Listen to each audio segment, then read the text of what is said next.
ইয়াখরুজুনা মিনাল আজদাস, কবর থেকে বের হবে এমন অবস্থায় কান্নাহুম জারাদুম মুনতাশির, দেখলে মনে হবে বিক্ষিপ্ত পঙ্গপাল। বিক্ষিপ্ত পঙ্গপাল অবস্থাটা কেমন হবে?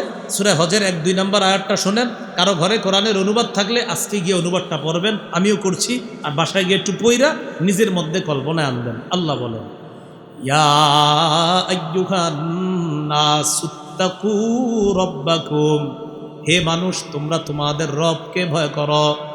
ইন্না জালজালাতাস সাআতি শাইউন আযীম, কিয়ামতের প্রকম্পন ভয়ঙ্কর ব্যাপার।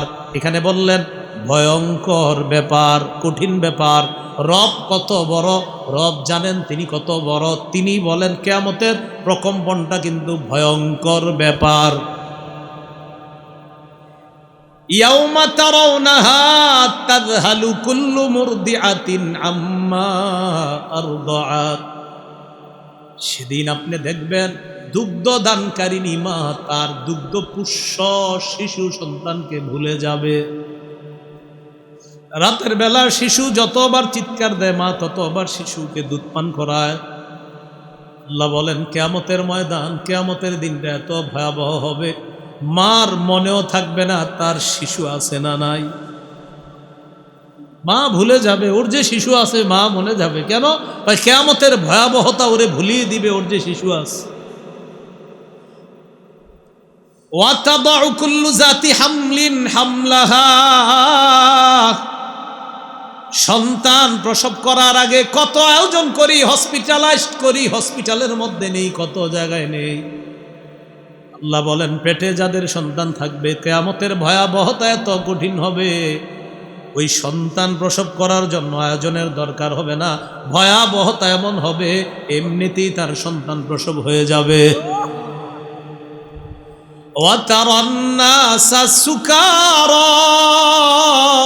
আল্লাহ বলেন মানুষগুলারে দেখবেন আপনি মাতাল। ওয়ামা হুম বিসুকারা, আসলে তারা মাতাল না, কিন্তু কিয়ামতের ভয়াবহতায় মনে হবে তারা মাতাল, মনে হবে তারা মাতাল, আসলে তারা মাতাল না। ওয়ালাকিন্না আযাবাল্লাহি শাদীদ, আল্লাহর আযাব কঠিন, আল্লাহর আযাব কঠিন। আল্লাহ আমাদেরকে সেদিন আরশের ছায়াতলে জায়গা দান করেন। সূরা মাআরিজের 47, 43, 44 নম্বর আয়াতে আল্লাহ বলেন ইয়াউমা ইয়াখরুজুনা মিনাল আজদাসি সিরাআ, কাফেররা কবর থেকে বের হবে দ্রুততার সাথে, যাদের ঈমান থাকবে না। খাশিআতান আবসারুহুম ইয়াউমা ইয়াখরুজুনা মিনাল আজদাসি সিরাআন কাআন্নাহুম ইলা নুসুবি ইউফিদুন, কাফেররা দ্রুততার সাথে কবর থেকে বের হবে, দেখলে মনে হবে তারা একটা লক্ষ্যস্থলের দিকে ছুটে চলছে। দুনিয়ার মধ্যে আল্লাহ ছাড়া হাজার হাজার খোদাদের দিকে যেইভাবে তারা ছুটে চলতো, কাফেরদেরকে দেখলে মনে হবে এইভাবে কোনো লক্ষ্যস্থলের দিকে তারা ছুটে চলছে। আল্লাহ বলেন খাশিআতান আবসারুহুম, চক্ষু থাকবে ভীত সঙ্গীত, তারহাকুহুম জিল্লা, লাঞ্ছনা তাদেরকে চারদিক থেকে গ্রাস করে ফেলবে। আল্লাহ বলেন যালিকাল ইয়াউমুল্লাযী কানু ইউআদুন, এই দিনের ব্যাপারে তাদেরকে সতর্ক করা হয়েছে। এরা বিশ্বাস করে নাই, এরা বলছে নবী মিথ্যা কথা বলে, এগুলা নাকি পূর্ববর্তীদের কল্প কাহিনী, আমি তো তাদেরকে নবীর মাধ্যমে সতর্ক করেছি, আহারে তারা শোনে নাই, আজকে এইভাবে তারা ঘুরতেছে, কি ভয়াবহ পরিণতির মধ্যে তারা আছে। এবার সূরা ইব্রাহিমের আয়াত শোনেন, 48 থেকে 50 নম্বর আয়াত, 13 নম্বর পারা, একদম শেষ পৃষ্ঠা। আল্লাহ বলেন ইয়াউমা তুবাদদালুল আরদু গায়রাল আরদি ওয়াস সামাওয়াত ওয়া বারাজু লিল্লাহিল ওয়াহিদিল কাহ্হার, যেদিন এই পৃথিবী পরিবর্তন হয়ে নতুন একটা পৃথিবীতে রূপান্তরিত হবে, এটা পরিবর্তন হয়ে যাবে, পাহাড় টাহাড় সব নাই, একদম সমতল বিশাল বড় বানাবে আল্লাহ। ওয়াস সামাওয়াত, আসমানও পরিবর্তন হয়ে যাবে। ওয়া বারাজু লিল্লাহিল ওয়াহিদিল কাহ্হার, সবাই সেদিন মহাপরাক্রমশালী ক্ষমতাধর এক আল্লাহর সামনে উপস্থিত হবে। এবার আল্লাহ কি বলে দেখেন, ওয়া তারাল মুজরিমিনা ইয়াওমা ইযিম মুকাররানিনা ফিল আসফার, অপরাধীদেরকে দেখবেন তাদেরকে শিকলে বেঁধে কিয়ামতের মাঠে আনা হবে। দেখলেই মনে হবে দাগী আসামি। সারাবিলুহুম মিন কাতিরান, শরীরের পোশাকটা হবে আলকাত্রার পোশাক। ওয়া তাগশা উজুহাহুমুন নার, চেহারা আগুন ঝলসে দিবে, আগুন চেহারাকে ঢেকে ফেলবে, এমন অবস্থা হবে। কঠিন পরিণতি হবে। অপরাধীদেরকে দেখলে মনে হবে তাদেরকে শিকলে বাঁধা, এমন অবস্থায় তাদেরকে আনা হবে কিয়ামতের মাঠে। কাফেরদেরকে এমনি আনা হবে। সেদিনটা হবে আফসুসের দিন। বলেন বাংলাটা, বলেন সবাই কিসের দিন? তো আফসুস করবে একজন। তো আল্লাহ বলেন সূরা মারিয়ামের 39 নম্বর আয়াত, ওয়া আনজিরহুম ইয়াউমাল হাসরা, নবী আপনি তাদেরকে আফসুসের দিন সম্পর্কে সতর্ক করেন। তো আমার নবী তো তোমাদেরকে সতর্ক করছে, এখন আফসুস করো কেন? মানে কোনটা বলবেন আপনি? যদি বলেন হুজুর আহারে কি আফসুস, আল্লাহকে আফসুস যে হবে এটা তো আমি জানাইয়া দিছি। কেমন অবস্থায় তারা ঝগড়া করতে থাকবে। ফালা ইয়াস্তাতিউনা তাওসিয়া, সিংহায় যখন ফু দেয় হয়ে যাবে, ফু দিয়ে ফেলবে। ফালা ইয়াস্তাতিউনা তাওসিয়া, তখন আর কাউকে ওসিয়ত করার সুযোগ পাবে না। ওয়ালা ইলা আহলিহিম ইয়ারজিউন, তখন পরিবারের কাছে ফিরে যাওয়ারও আর সুযোগ পাবে না। ক্বালু ইয়া ওয়াইলানা মান বাআসানা মিন মারকাদিনা হাযা, কিয়ামতের ময়দানে দ্বিতীয় ফু দেওয়ার পর ওয়া অনুফিখা ফিস সূরি ফাইযা হুম মিনাল আজদাসি ইলা রাব্বিহিম ইয়ানসিলুন, আরেকটা ফু দেওয়ার পর মানুষগুলা কবর থেকে উঠা তাদের রবের দিকে দৌড়িয়ে যাবে। এটা হলো দ্বিতীয় ফু। ইসরাফিল আলাইহিস সালাতু ওয়াস সালাম সিংহায় দুটি ফু দিবেন। প্রথম ফুয়ের পর সব ধ্বংস হবে, দ্বিতীয় ফুয়ের পর কিয়ামতের ময়দান কায়েম হবে। ইসরাফিল আলাইহিস সালাতু ওয়াস সালাম ফু দিবেন দুইটা, এটা বিশুদ্ধ বর্ণনা দ্বারা বোঝা যায়। সহিহ বুখারীর 4814 নম্বর হাদিস, عن أبي هريرة رضي الله تعالى عنه قال قال رسول الله صلى الله عليه وسلم بين النفختين 40। রাসূলুল্লাহ সাল্লাল্লাহু আলাইহি সাল্লাম বলেন, দুই ফুয়ের মাঝে ব্যবধান হবে 40। আবু হুরায়রা রাদিয়াল্লাহু তাআলা আনহুর ছাত্ররা জিজ্ঞাসা করলেন, 40 সানাতান, 40 বছর?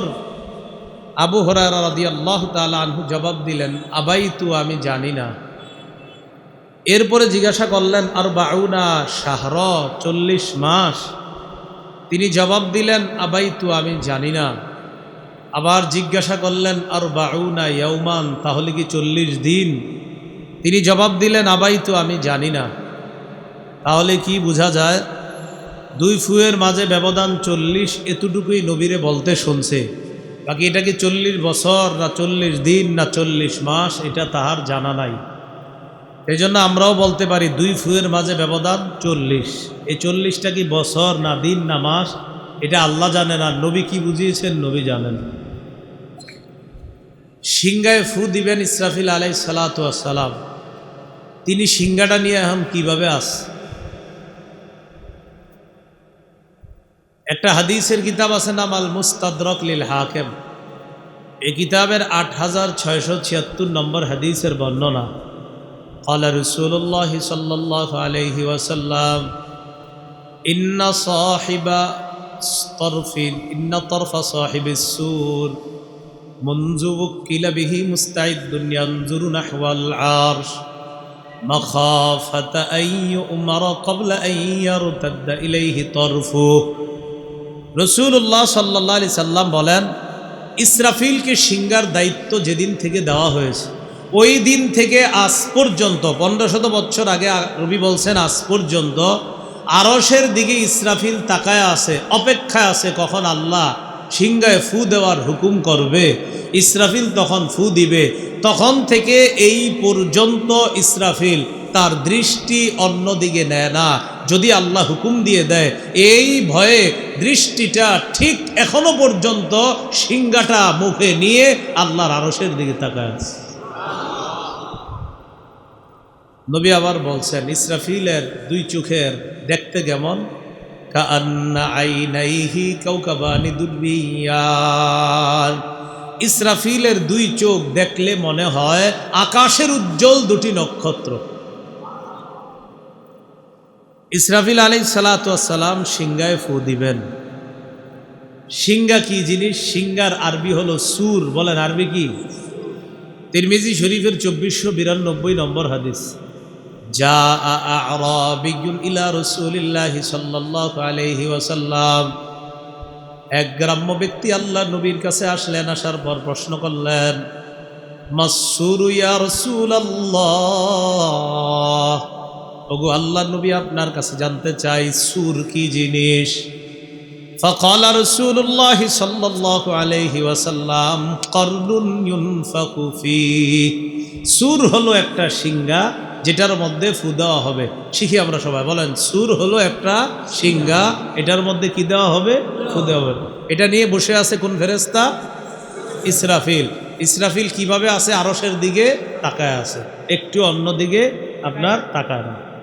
তিরমিজি শরীফের 3243 নম্বর হাদিস, 3243।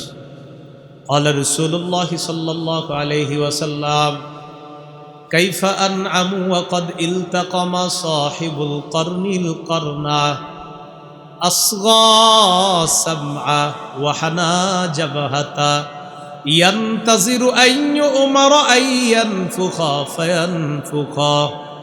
আল্লাহ নবী বলেন, বলো আমি কিভাবে আনন্দ করি? ইসরাফিল তো তার সিংহাটা মুখে নিয়ে বসে আছে। নবী বলেন, সিংহাওয়ালা সিংহা মুখে নিয়ে বসে আছে, এই টেনশনে আমি নবী আনন্দ করতে পারি না। সিংহাওয়ালা সিংহা মুখে নিয়ে আছে, বলো তোমরা আমি আনন্দ করি কিভাবে? আমি তো এই টেনশনে আনন্দ করতে পারতেছি না, কারণ সিংহাওয়ালা সিংহা মুখে নিয়ে বসা, তাই এই টেনশনে আমি নবী আনন্দ করতে পারতেছি না। সাহাবীরা বললেন, কাইফা নাকুলু ইয়া রাসূলুল্লাহ, হুজুর আপনার এত টেনশন, তাহলে আমরা কি করব? ক্বালা রাসূলুল্লাহ সাল্লাল্লাহু আলাইহি ওয়াসাল্লাম, আল্লাহ নবী বললেন, কুলু হাসবুনাল্লাহু ওয়া নি'মাল ওয়াকিল। পড়েন হাসবুনাল্লাহু ওয়া নি'মাল ওয়াকিল। সবাই হাসবুনাল্লাহু ওয়া নি'মাল ওয়াকিল। তাওয়াক্কালনা, পড়েন আলাল্লাহি রব্বিনা। তাহলে হাসবুনাল্লাহু ওয়া নি'মাল ওয়াকিল, তাওয়াক্কালনা আলাল্লাহি রব্বিনা। এটার অর্থ হলো হাসবুনাল্লাহ, আমাদের জন্য আল্লাহই যথেষ্ট। ওয়া নি'মাল ওয়াকিল, কার্যনির্বাহী হিসাবে আল্লাহ কতই না উত্তম। তাওয়াক্কালনা আলাল্লাহ, আমরা আল্লাহর উপর ভরসা করলাম। রব্বিনা, যিনি আমাদের রব। এই দোয়াটা আমরা বেশি বেশি করব। তাহলে সিংহাওয়ালা সিংহা মুখে নিয়ে বসে আছে, নবী কয় আমি এই টেনশনে আনন্দ করতে পারি না। আল্লাহর পরে যিনি শ্রেষ্ঠ, সিংহার টেনশনে তিনি আনন্দ করতে পারে না, আমাদের অবস্থা কি? এ হলো ইসরাফিল আলাইহিস সালাতু ওয়াস সালাম সিংহায় ফু দিবেন।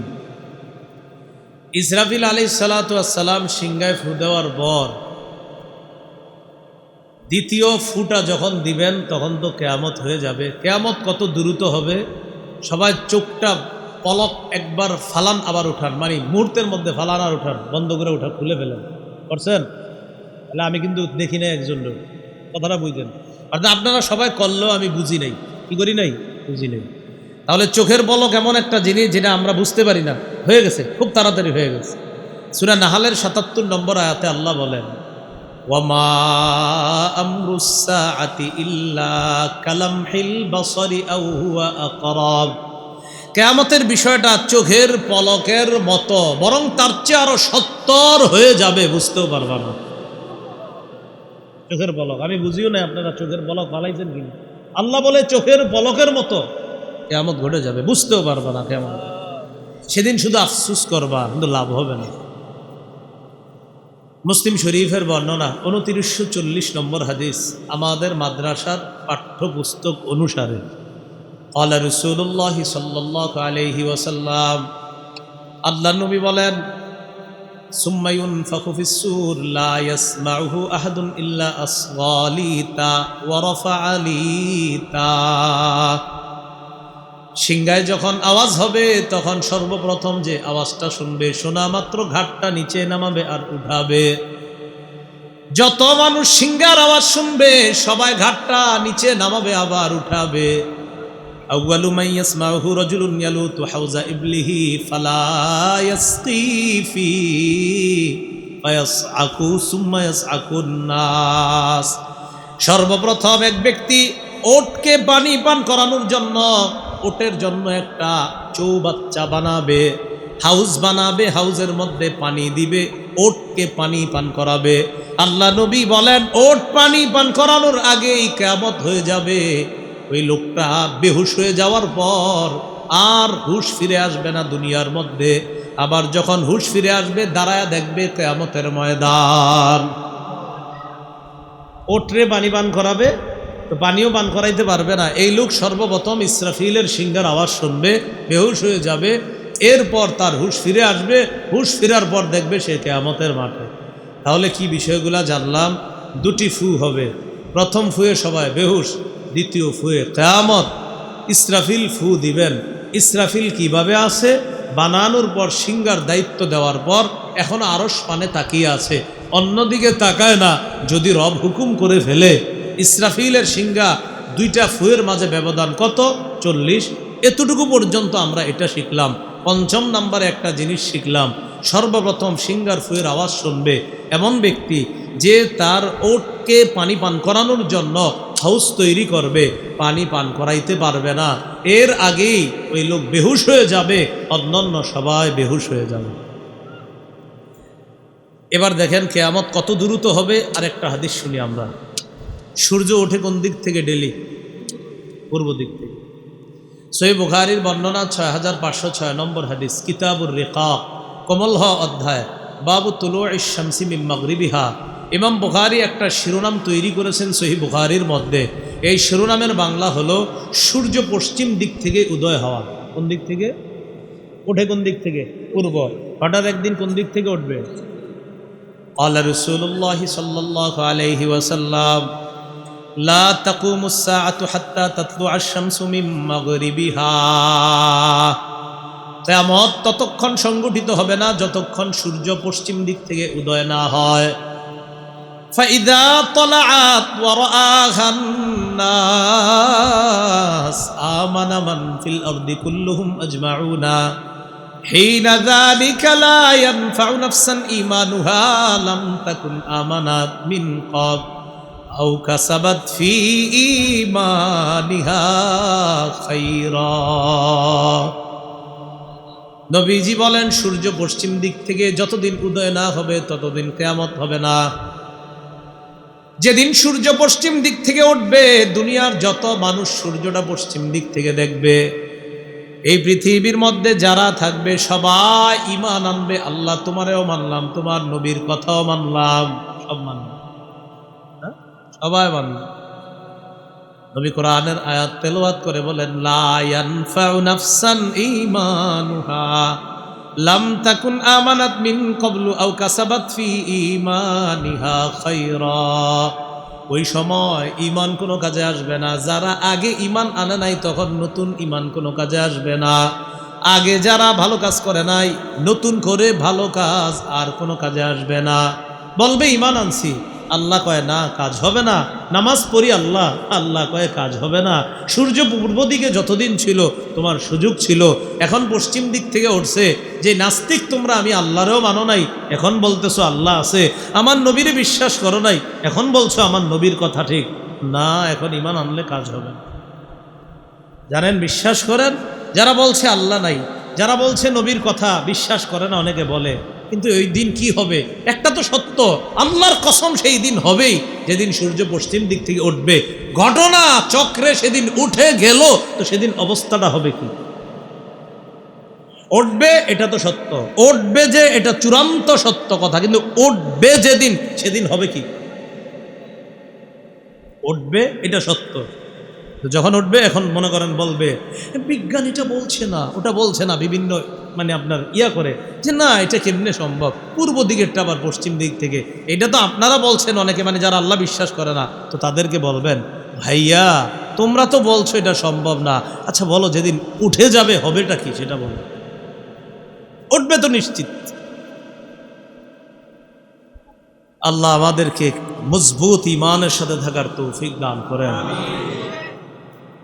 তো এইভাবে আপনার সূর্য উঠবে, সবাই ইমান আনবে, কাজ হবে না। এবার রাসূল সাল্লাল্লাহু আলাইহি সাল্লাম কি বলে দেখেন, নবীজি কি বলে দেখেন, এটার দিকে তাকান। মনে করেন এটা একটা পাত্র, কি এটা একটা, এটার মধ্যে দুধ আছে, বলেন কি আছে, কথার কথা দুধ, কথার কথা, এটার মধ্যে দুধ আছে, এটা কথার কথা। ওয়ালা তাকুমান্না সাআ ওয়া ক্বাদ ইনসারাফা আর-রাজুলু বিলাবানি লিকাহাতিহি, এক ব্যক্তি দুধ দহন করবে, উটনির দুধ দহন করে পাত্রের মধ্যে নিবে, এখন দুধ পান করবে। নবীজি বলেন দুধ পান করারও সুযোগ পাবে না, এর আগে কিয়ামত হয়ে যাবে। দুধ পান করতে পারে কিয়ামত হয়ে যাবে। তো সে লোকটা দুধ নিছে যে আমি খাবো, নবী বলেন না, হয়ে যাবে কিয়ামত। আরো সুন্দরভাবে শোনেন, ওয়ালা তাকুমান্না সাআ ওয়া ক্বাদ নাশারা আর-রাজুলানি সাওবাহুমা বাইনাহুমা ফালা ইয়াতাবায়ানিহি ওয়ালা ইয়াতবিয়ানি, ক্রেতা বিক্রেতা কাপড় বিছাবে, ক্রয় বিক্রয়ের জন্য আলোচনা চলবে, কাপড় বিছাবে, ক্রয় বিক্রয়ের আলোচনা চলবে। আল্লাহ নবী বলেন ক্রয় বিক্রয় করতে পারবে না, কাপড়টাও বটতে পারবে না, এর আগে কিয়ামত হয়ে যাবে। কাপড় খুলে তো খুলছি ভাই, কত এত চলতেছে, রাসূল বলেন এর মাঝে বটতেও পারবে না, কিয়ামত হয়ে যাবে।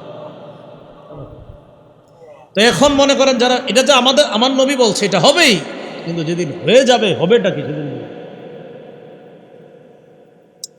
আরো সুন্দরভাবে শুনেন কি কয়, ওয়ালা তাকুমান্না সাআতু ওয়া ক্বাদ রাফা আহাদুকুম উকলাতাহু ইলা ফিহি ফালা ইয়াতআমুহা, তোমাদের কেউ কেউ খাবারের লোকমাটা মুখের কাছে নিবে, এই লোকমাটাও গলায় নিতে পারবে না, এর আগে কিয়ামত হয়ে যাবে। লোকমাটা নিতে পারবে না, কিয়ামত হয়ে যাবে। আল্লাহ আমাদের সবার জন্য জান্নাতে আবার দেখা করায় দেয়। ইমানের উপর অটল থাকা খুব জরুরি। রাসূলুল্লাহ সাল্লাল্লাহু আলাইহি সাল্লাম বললেন কিয়ামত তো হয়ে যাবে, এটা চূড়ান্ত সত্য কথা। এবার মনে করেন কিয়ামত ঘটে গেল, দ্বিতীয় ফুয়ের পর যখন মানুষগুলা উঠবে, সর্বপ্রথম কে উঠবে? মুসলিম শরীফের হাদিস থেকে আমরা জেনে নিই, 2278 নম্বর হাদিস।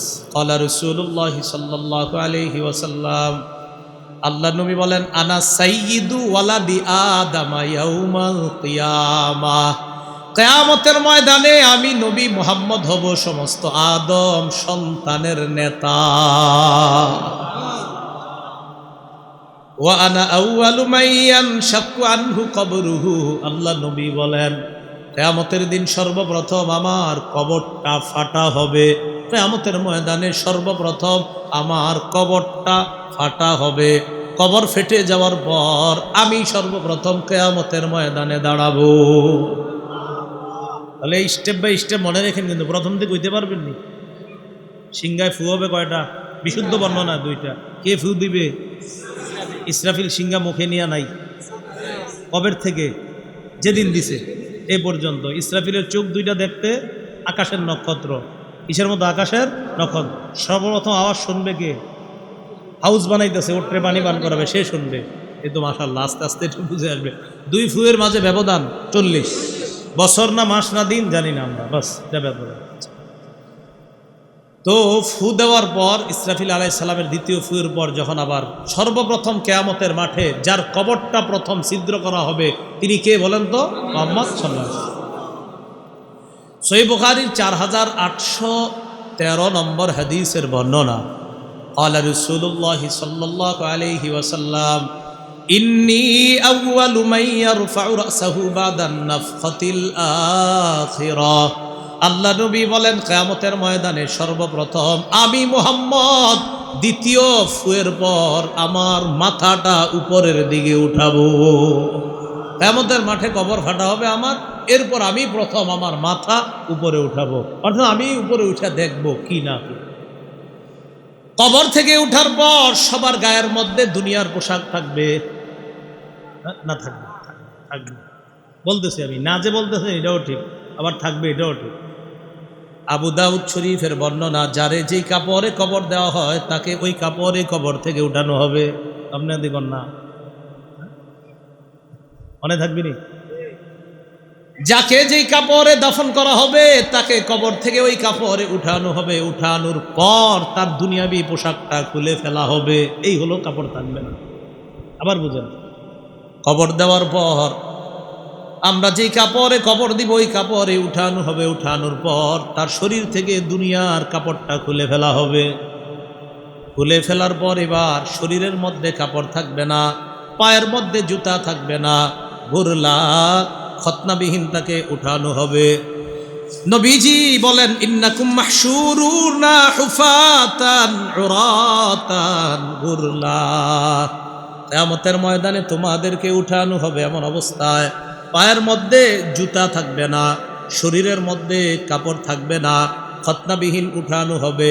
আল্লাহর নবী এই কথা বইলা সূরা আম্বিয়ার একটা আয়াত দলিল হিসাবে তেলাওয়াত করছেন। 104 নম্বর আয়াত। বলেন সূরা আম্বিয়ার কত নম্বর আয়াত? 104 নম্বর আয়াত। আল্লাহ বলেন, কামা বাদানা আউয়ালা খালকিন নুঈদু, আমি যেইভাবে মানুষকে বানিয়েছি শুরুতে, আবার তাদেরকে ওইভাবেই কিয়ামতের মাঠে উঠাবো। আমরা মায়ের পেট থেকে আসছি, জুতা ছিল পায়ে? কয়েকজন কইছে। কার কার জুতা ছিল? তো সবাই কন্যাকা জুতা ছিল, শরীরে কাপড় ছিল, খতনাবিহীন সবাই ছিলাম। তো আল্লাহ বলেন আমি ওইভাবে আবার হাসরের মাঠে উঠাবো। এর আরেকটা বিষয় দেখেন, আল্লাহ বলেন, ওয়াহুয়াল্লাযী ইয়াবদাউল খালকা সুম্মা ইউঈদুহু ওয়া হুয়া আহওয়ানু আলাইহি ওয়া লাহুল মাসালুল আ'লা ফিস সামাওয়াতি ওয়াল আরদ ওয়া হুয়াল আজিজুল হাকীম। আল্লাহ বলেন, ওয়াহুয়াল্লাযী ইয়াবদাউল খালকা সুম্মা ইউঈদুহু ওয়া হুয়া আহওয়ানু আলাইহি। সূরা রুমের 27 নম্বর আয়াতে আল্লাহ বলেন, সামনে যদি একটা জিনিস দেয়, বসেন সুন্দর করে, সবাই তাকাইবেন। এই যে উনি কি আগে ছিল? উনি কি দুনিয়াতে আগে ছিল? তো উনি কিছু ছিল না, উনি কিছুই ছিল না। এই কিছু না থেকে ওনারে মানুষ বানাইছে কে? আল্লাহ। সূরা রুমের 27 নম্বর আয়াতে আল্লাহ বলেন, ওয়াহুয়াল্লাযী ইয়াবদাউল খালকা, সৃষ্টির সূচনা করেন আল্লাহ। এবার বুঝেন, এই মানুষটা কিছুই ছিল না, আমি কিছুই ছিলাম না, আমরা কিছুই ছিলাম না, সেখান থেকে আমাদেরকে সূচনা করেছেন কে? আল্লাহ।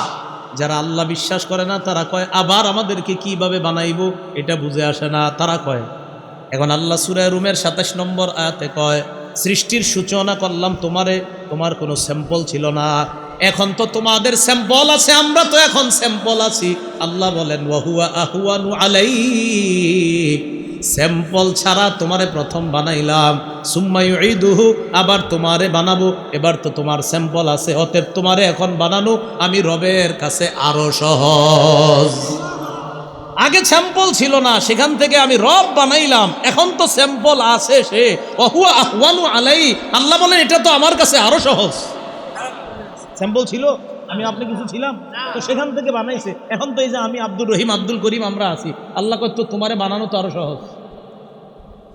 যারা আল্লাহ বিশ্বাস করেন এর বলবেন, ভাই আপনি কোত্থেকে আসছেন? বলবে মায়ের পেট থেকে। ও আচ্ছা, মায়ের পেটে আপনি ছিলেন? বলবেন না আমি ছিলাম না। আপনি ছিলেন না, সেখান থেকে আপনি না থাকা থেকে আপনি আসলেন, এখন তো আপনার একটা স্যাম্পল আছে, তো আপনারে বানানো তো আমার রবের কাছে আরো সহজ। কি মনে থাকবেনি সবার? তাহলে বলেন তো, সৃষ্টির সূচনা করেন কে? আবার ওই মানুষটাকে পুনরায় পুনরুত্থান করবেন কে? এটাই বললেন, ওয়াহুয়াল্লাযী ইয়াবদাউল খালকা সুম্মা ইউঈদুহু ওয়া হুয়া আহওয়ানু আলাইহি। আল্লাহ সৃষ্টির সূচনা করেন, আল্লাহই তাকে আবার পুনরায় সৃষ্টি করবেন। আল্লাহ কয়, শোনো, পুনরায় তোমাদেরকে সৃষ্টি করা ওয়া হুয়া আহওয়ান, এটা অনেক সহজ। এখন প্রশ্ন এসে যায়, হুজুর আমঘরে আবার কেমনে বানাইব? প্রশ্ন এসে যায়, আমঘরে তো মাটি খেয়ে ফেলবে, আসলেই তো খেয়ে ফেলবে, তো বানাবে কেমনে? এই জবাবও দিয়ে গেছে নবীজি। সুবহানাল্লাহ। আবু দাউদ শরীফের 4743 নম্বর হাদিসের বর্ণনা, ক্বালা রাসূলুল্লাহ সাল্লাল্লাহু আলাইহি ওয়াসাল্লাম, কুল্লু ইবনি আদামা তাকুলুহুল আরদ ইল্লা আজাবাজ জাম। নবীজি বলেন, আদম সন্তানকে কবর দেওয়ার পর তার দেহ মাটি খেয়ে ফেলবে। জোরে বলেন কে? ইল্লা আজাবাজ্জাম, পিছনের একটা হাড় ছাড়া ওই হাড়টা মাটি খেতে পারবে না। মিনহু খুলিকা, ওই হাড় থেকেই তোমারে বানানো হয়েছে, ওই হাড় থেকেই মানুষকে বানানো হয়েছে। ওয়াফিহি ইউরাক্কাব, আবার ওই হাড় দিয়েই তোমার পুনরুত্থান করা হবে। তাহলে মাটি আমাদের সব খাবে, দেহের কয়টা হাড় খেতে পারবে না? একটা। ওই হাড় থেকে আমার আপনারে বানানো হয়েছে, আবার ওই হাড় দিয়ে পুনরায় বানাবেন। প্রশ্ন এসে যায়, হুজুর তাহলে নবীদের দেহ কি মাটি খাবে? প্রশ্ন, নবীরাও তো আদম সন্তান। এই জবাবও আবার নবীজি দিয়ে দিছে আবু দাউদ শরীফের 1047 নম্বর হাদিসে। বলেন আমার সাথে, তবে বলেন, তবে নবীগণ আদম সন্তান হওয়া সত্ত্বেও তাদের দেহ মাটি খেতে পারবে না। নবী হওয়ার কারণে আল্লাহ তাদেরকে এই মর্যাদা দান করেছেন। আবু দাউদ শরীফের 1047 নম্বর হাদিস।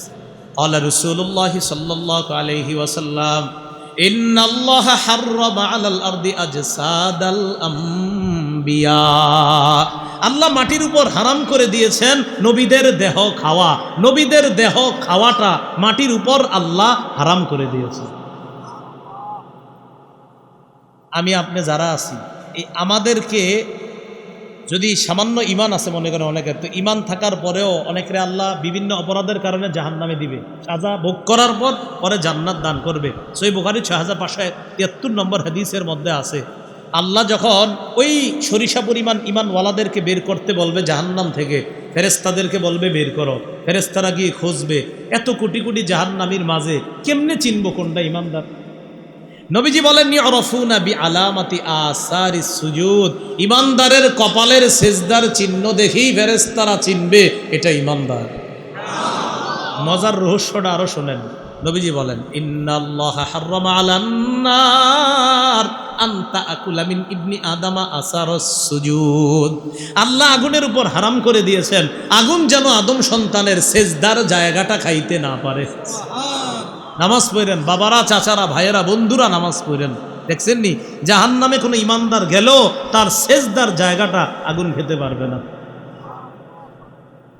তো যাই হোক, হ্যাঁ, সেজদার জায়গাটা আগুন খেতে পারে, আল্লাহ হারাম করে দিবে আগুনের উপর।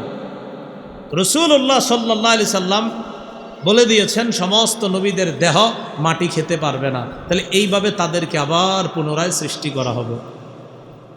এবার সবাইকে যখন আবার পুনরুত্থান করা হবে কিয়ামতের ময়দানে, সবার পরনে কাপড় নাই, সর্বপ্রথম কাপড় পরানো হবে কাকে?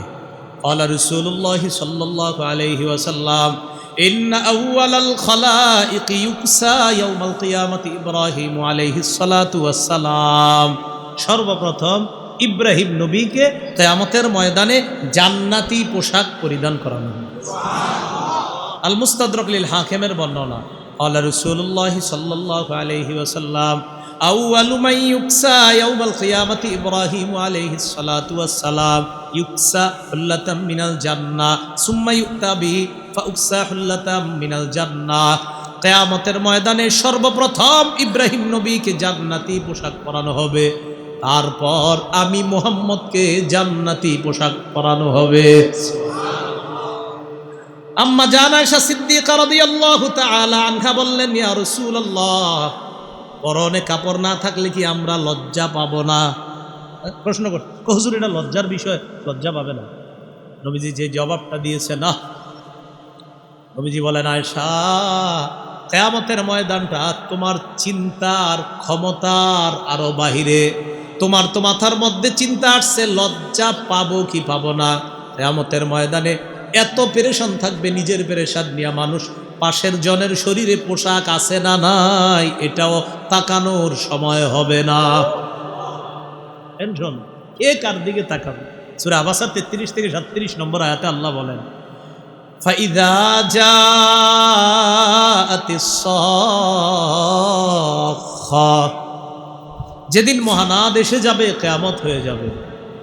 ইয়াউমা ইয়াফিরুল মারউ মিন আখি, সেদিন মানুষ তার ভাই থেকে পালাবে, ওয়া উম্মিহি, মা থেকে পালাবে, ওয়া আবিহি, বাবা থেকে পালাবে, ওয়া সাহিবাতিহি, বিবি থেকে পালাবে, ওয়াবানি, সন্তানদের থেকে পালাবে।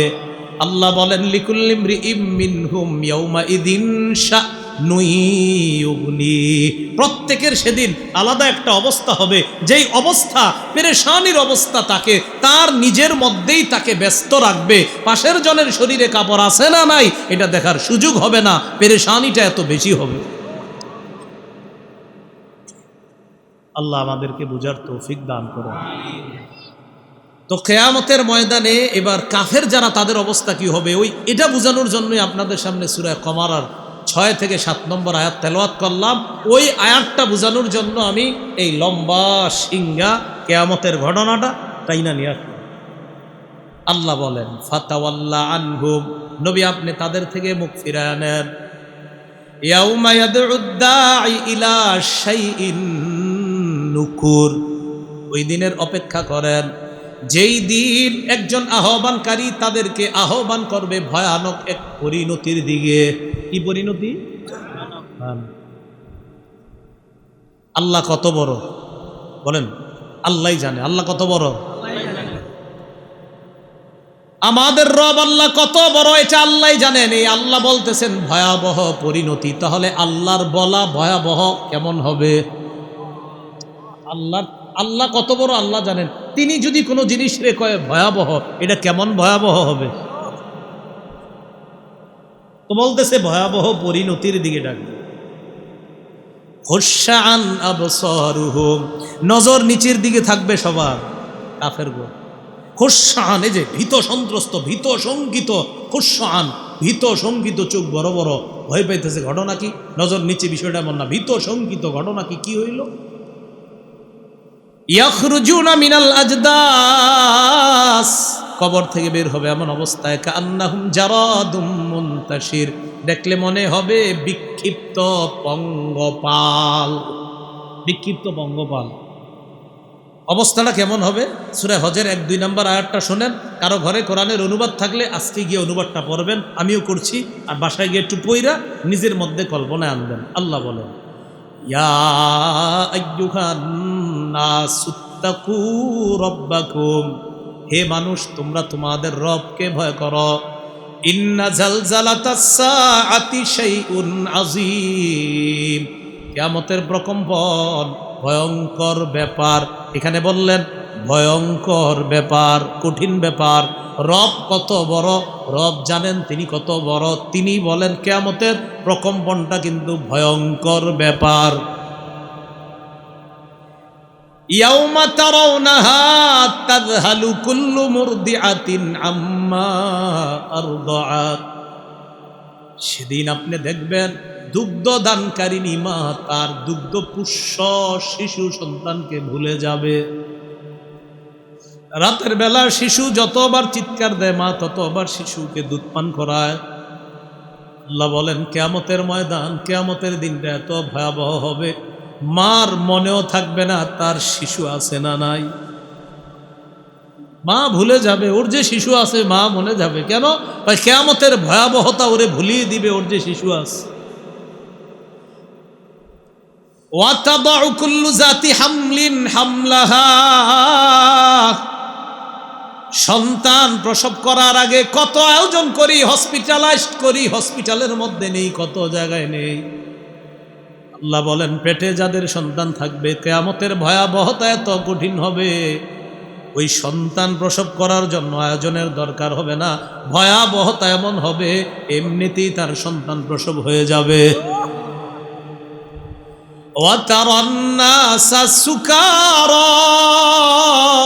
আল্লাহ বলেন মানুষগুলারে দেখবেন আপনি মাতাল। ওয়ামা হুম বিসুকারা, আসলে তারা মাতাল না, কিন্তু কিয়ামতের ভয়াবহতায় মনে হবে তারা মাতাল, মনে হবে তারা মাতাল, আসলে তারা মাতাল না। ওয়ালাকিন্না আযাবাল্লাহি শাদীদ, আল্লাহর আযাব কঠিন, আল্লাহর আযাব কঠিন। আল্লাহ আমাদেরকে সেদিন আরশের ছায়াতলে জায়গা দান করেন। সূরা মাআরিজের 47, 43, 44 নম্বর আয়াতে আল্লাহ বলেন ইয়াউমা ইয়াখরুজুনা মিনাল আজদাসি সিরাআ, কাফেররা কবর থেকে বের হবে দ্রুততার সাথে, যাদের ঈমান থাকবে না। খাশিআতান আবসারুহুম ইয়াওমা ইয়াখরুজুনা মিনাল আজদাসি সিরাআন কাআন্নাহুম ইলা নুসুবি ইউফিদুন। কাফেররা দ্রুততার সাথে কবর থেকে বের হবে, দেখলে মনে হবে তারা একটা লক্ষ্যস্থলের দিকে ছুটে চলছে। দুনিয়ার মধ্যে আল্লাহ ছাড়া হাজার হাজার খোদাদের দিকে যেইভাবে তারা ছুটে চলতো, কাফেরদেরকে দেখলে মনে হবে এইভাবে কোনো লক্ষ্যস্থলের দিকে তারা ছুটে চলছে। আল্লাহ বলেন খাশিআতান আবসারুহুম, চক্ষু থাকবে ভীত সঙ্গীত, তারহাকুহুম জিল্লা, লাঞ্ছনা তাদেরকে চারদিক থেকে গ্রাস করে ফেলবে। আল্লাহ বলেন যালিকাল ইয়াউমুল্লাযী কানু ইউআদুন, এই দিনের ব্যাপারে তাদেরকে সতর্ক করা হয়েছে। এরা বিশ্বাস করে নাই, এরা বলছে নবী মিথ্যা কথা বলে, এগুলা নাকি পূর্ববর্তীদের কল্প কাহিনী, আমি তো তাদেরকে নবীর মাধ্যমে সতর্ক করেছি, আহারে তারা শোনে নাই। আজকে এইভাবে তারা ঘুরতেছে, কি ভয়াবহ পরিণতির মধ্যে তারা আছে। এবার সূরা ইব্রাহিমের আয়াত শোনেন, 48 থেকে 50 নম্বর আয়াত, 13 নম্বর পারা, একদম শেষ পৃষ্ঠা। আল্লাহ বলেন ইয়াউমা তুবাদ্দালুল আরদু গায়রাল আরদি ওয়াস সামাওয়াত ওয়া বারাজু লিল্লাহিল ওয়াহিদিল কাহ্হার, যেদিন এই পৃথিবী পরিবর্তন হয়ে নতুন একটা পৃথিবীতে রূপান্তরিত হবে। এটা পরিবর্তন হয়ে যাবে, পাহাড় টাহাড় সব নাই, একদম সমতল বিশাল বড় বানাবে আল্লাহ। ওয়াস সামাওয়াত, আসমানও পরিবর্তন হয়ে যাবে। ওয়া বারাজু লিল্লাহিল ওয়াহিদিল কাহ্হার, সবাই সেদিন মহাপরাক্রমশালী ক্ষমতাধর এক আল্লাহর সামনে উপস্থিত হবে। এবার আল্লাহ কি বলে দেখেন, ওয়া তারাল মুজরিমিনা ইয়াওমাইযিন মুকাররানিনা ফিল আসফার, অপরাধীদেরকে দেখবেন তাদেরকে শিকলে বেঁধে কিয়ামতের মাঠে আনা হবে। দেখলেই মনে হবে দাগি আসামি। সারাবিলুহুম মিন কাতিরান, শরীরের পোশাকটা হবে আলকাত্রার পোশাক। ওয়া তাগশা উজুহাহুমুন নার, চেহারা আগুন ঝলসে দিবে, আগুন চেহারাকে ঢেকে ফেলবে, এমন অবস্থা হবে, কঠিন পরিণতি হবে। অপরাধীদেরকে দেখলে মনে হবে তাদেরকে শিকলে বাঁধা, এমন অবস্থায় তাদেরকে আনা হবে কিয়ামতের মাঠ। কাফেরদেরকে এমনি আনা হবে, সেদিনটা হবে আফসুসের দিন। বলেন বাংলাটা, বলেন সবাই কিসের দিন? তো আফসুস করবে একজন। তো আল্লাহ বলেন সূরা মারিয়ামের 39 নম্বর আয়াত, ওয়া আনজিরহুম ইয়াউমাল হাসরা, নবী আপনি তাদেরকে আফসুসের দিন সম্পর্কে সতর্ক করেন। তো আমার নবী তো তোমাদেরকে সতর্ক করছে, এখন আফসুস করো কেন? মানে কোনটা বলবেন আপনি? যদি বলেন হুজুর আহারে কি আফসোস, আল্লাহকে আফসোস যে হবে এটা তো আমি জানাইয়া দিছি, কে প্রস্তুতি নিয়ে আসতে পারো নাই? কাফেররা সেদিন কামনা করবে যদি মাটির সাথে তাদেরকে মিশিয়ে দেওয়া হতো, এটাও আল্লাহ কোরআনে আগে জানাইয়া দিচ্ছে। আল্লাহ জানাইয়া দিছে অগ্রিম। সূরা নিসা 42 নম্বর আয়াতে আল্লাহ বলেন ইয়াউমা ইদি ইয়াওয়াদ্দুল্লাযীনা কাফারু ওয়া আসাবুর রাসূলা লাউ তুসাওয়া বিহিমুল আর, বর্তমান দুনিয়াতে যারা ঈমান আনে না তাদেরকে দাওয়াতটা পৌঁছায় দিবেন।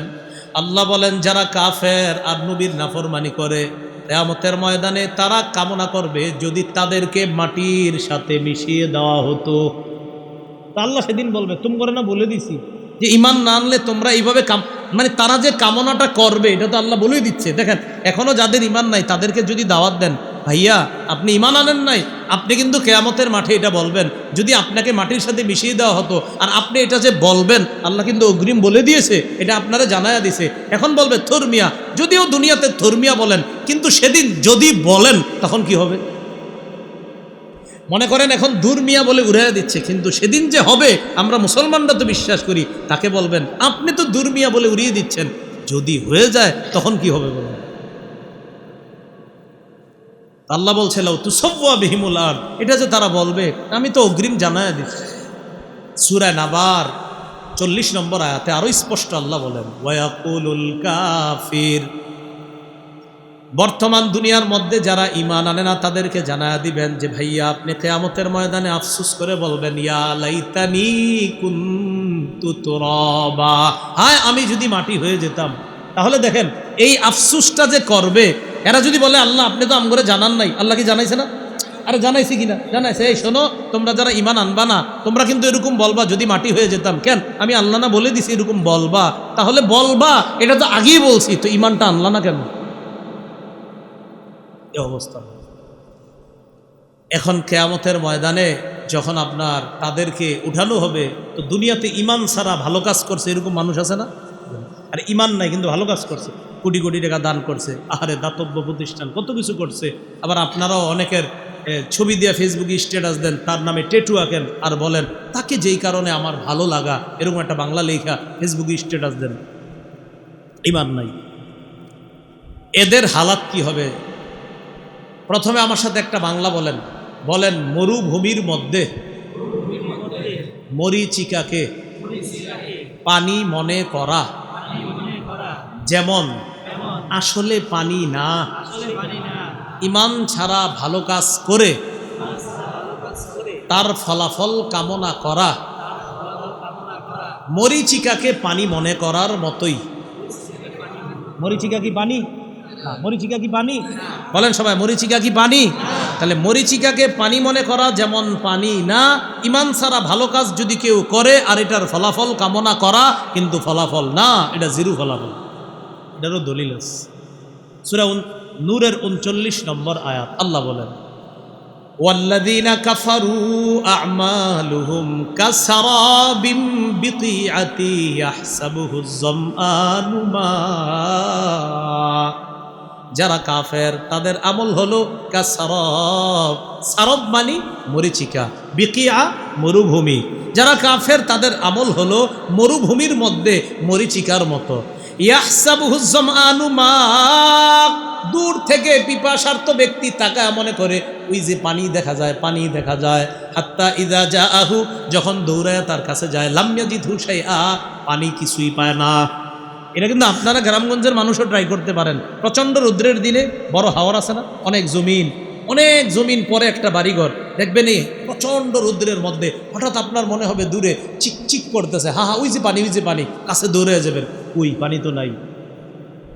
আল্লাহ বলেন যারা কাফের তাদের আমলের দৃষ্টান্ত ভূমির মধ্যে মরীচিকাকে পিপাসার্ত ব্যক্তি যেমন পানি মনে করে, কাছে গিয়ে দেখে পানি না।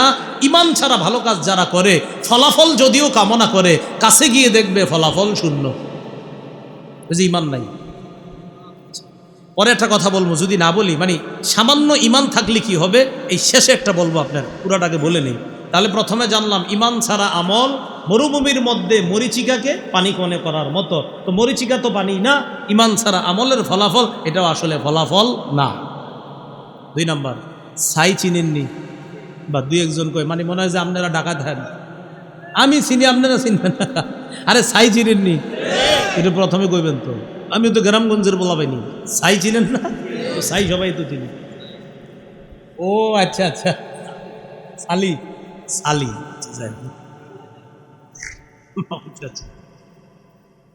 এই এলাকার সবাই মিলে আমরা কি করছি, হঠাৎ আমরা আবহাওয়া বার্তায় জানতে পারলাম প্রচণ্ড ঝড় আসতে পারে, প্রচণ্ড বাতাস আসতে পারে। আমরা টেনশনে পড়ে গেছি, আমগো সালি বা ছাইগুলা কি করবো, এক কাম করি ওই জনকল্যাণ মাঠের মধ্যে গিয়ে এইগুলা স্তূপ বানায়া পাহাড় বানায় রেখা দিই, যেন ওইগুলা থাইকা যায়। আমরা হেফাজতের জন্য এখানে না রাখছি, এখানে না রাখছি কেন যেন আমগো এটা নষ্ট না হয়। প্রচণ্ড বাতাস আসছে, সবগুলা ছাই পরের দিনে এসে পাওয়া যাবে। বলেন আমার সাথে, ইমান ছাড়া আমল, ইমান ছাড়া আমলের ফলাফল পাহাড় মনে হলেও সেটা ছাইয়ের পাহাড়ের মতো। ছাইয়ের পাহাড় যেমন বাতাসের মধ্যে থাকে না, ইমান ছাড়া আমলের ফলাফল ওই ছাইয়ের মতোই পাওয়া যাবে না। বুঝছেন কথাটা? ছাই বাতাসে উড়ে যাবে, ঠিক ইমান ছাড়া কাজ করলে ওইটাও মনে হবে আপনার ওই ছাইয়ের মতো। দলিল সূরা ইব্রাহিম 18 নম্বর আয়াত আল্লাহ বলেন, মাসালুল্লাযীনা কাফারু বিরাব্বিহিম আ'মালুহুম কারামাদিন ইশতাদ্দাত বিহির রিহু ফি ইয়াউমিন আসিফ। মাসালুল্লাযীনা কাফারু বিরাব্বিহিম, যারা তাদের রবকে অস্বীকার করে তাদের দৃষ্টান্ত হলো কারামাদ, ছাইয়ের মতো। রমাদ মানে হলো ছাই। ইশতাদ্দাত বিহির রিহ, প্রবল বাতাস যারে উড়িয়ে নিয়ে যায়। ফি ইয়াউমিন আসিফ, প্রচণ্ড ঝড়ের দিনে, প্রচণ্ড ঝড়ের দিনে প্রবল বাতাস যাকে উড়িয়ে নিয়ে যায়, তেমনিভাবে ইমান ছাড়া আমলের পাহাড় হলেও ওই পাহাড়ের কোনো মূল্য নাই। ইমান ছাড়া পাহাড় করছে আমলের, না মূল্য থাকবে না। এবার আসেন ঘুরি ঘুরি, শীতকালে টিনের ঘর আছে নিয়ে এলাকায়, বাবা সবাই বিল্ডিং ঘুরে লেগেছে, তো টিনের ঘরের ছোট্ট একটা ছিদ্র দিয়া রৌদ্রের দেখবেন একটা রৌদ্রের চিকন একটা ইয়ে আছে, ওটার মধ্যে ঘুরি ঘুরি কি জানি উড়ে, আসলে কি ওইটাই উড়ে না পুরা ঘরে উড়ে? পুরা ঘরে উড়ে, তো দেখা যায় ওইটাতে। কথা বুঝছেন নি? ইমান ছাড়া যারা আমল করবে তাদের আমলগুলো আল্লাহ এইভাবে অদেখা উড়তে থাকা ধূলিকণার মতো বানায়া দিবে, এগুলা দেখা যাবে না, তাই এগুলারে পাল্লায়ও উঠানো যাবে না। দলিল সূরা ফুরকানের 23 নম্বর আয়াত, আল্লাহ বলেন ওয়াকাদিমনা ইলা মা আমিলু মিন আমালিন ফাজআলনাহু হাবাআম মানসুরা। যারা ইমান ছাড়া আমল করে তাদের এই কর্মগুলো আমি করে দিব উড়তে থাকা বিক্ষিপ্ত ধূলিকণার মতো, যা দেখা যায় না, যা আমরা আমাদের এই মাঠেও কিন্তু এখন উঠতেছে, আমরা দেখতেছি না, এটা যেমন দেখা যায় না, ইমান ছাড়া যারা আমল করে ওই কাফেরদের আমলও এরকম অদেখা বিক্ষিপ্ত ধূলিকণার মতো হয়ে যাবে। বলেন নাউজুবিল্লাহ। এবার একবার পড়েন আলহামদুলিল্লাহ আলা নি'মাতিল ঈমান। আল্লাহ আমগরে মুমিন পরিচয় এখানে বসাইছে। বিশ্বাস করেন কিয়ামত পর্যন্ত সিজদা দিয়ে যদি থাকেন, আর আল্লাহ আপনারা কিয়ামত পর্যন্ত যদি বাঁচায়, এই পরিমাণ হায়াত দেয়, আর যদি খালি শুধু এই কারণে সিজদা দেন যে আল্লাহ তুমি ঈমান দিছো তাই সিজদা দিয়ে আসি, তাও আপনার এই শুকর আদায় করে শেষ হবে না। কেন শেষ হবে না? একটা দলিল শুনলে বুঝবেন। সূরা আলী ইমরানের 91 নম্বর আয়াতটা শুনেন, এরপর একটা হাদিস শোনাই। আল্লাহ বলেন ইন্নাল্লাযীনা কাফারু ওয়া মাতু ওয়া হুম কুফফার فَلَن يُقْبَلَ مِنْ أَحَدِهِمْ مِلْءُ الْأَرْضِ ذَهَبًا وَلَوِ افْتَدَىٰ بِهِ أُولَٰئِكَ لَهُمْ عَذَابٌ أَلِيمٌ وَمَا لَهُم مِّن نَّاصِرِينَ। আল্লাহ পাক রব্বুল আলামিন সূরা আলী ইমরানের 91 নম্বর আয়াতে বলেন, যারা কাফের কিয়ামতের ময়দানে তারা যদি আল্লাহরে গিয়ে বলে, আল্লাহ দুনিয়া পরিমাণ স্বর্ণ আমি আপনারে দিলাম, আমারে মুক্তি দিয়ে দেন, আমারে জাহান্নাম দিয়েন না।